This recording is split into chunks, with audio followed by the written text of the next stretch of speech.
Jamie, what would be the result if more Christians developed the humility you spoke of today?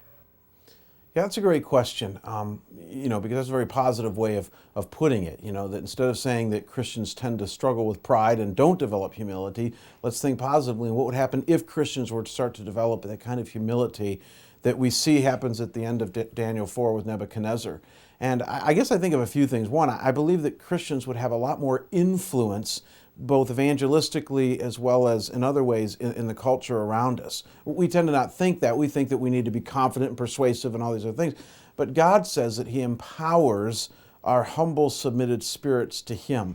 And so as we develop more humility in our lives through having a high view of Him and not so high view of ourselves, what happens is that creates a humility in us that the Spirit empowers, and that becomes very attractive both to lost people as well as to other people in culture.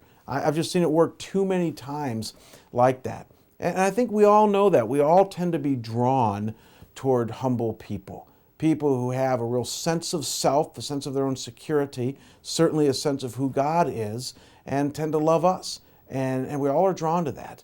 We don't tend to be drawn toward arrogance and people who are overly confident, even though we might follow leaders like that in culture. At the end of the day, on a personal level, we're drawn toward people who are humble.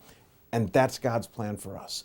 That as we develop a right and proper estimation of ourselves, a humility of spirit, it will have influence on your family, on your kids, your wife, on your community, on your neighbors, your coworkers, your service providers, those at the office. I mean, it will. It's how Christians have changed the world for thousands, 2,000 years now, and it will work for us as well. So, be humble, church. Continue to have a high view of Him, a not so high view of you, and see what God does. Thank you, Jamie.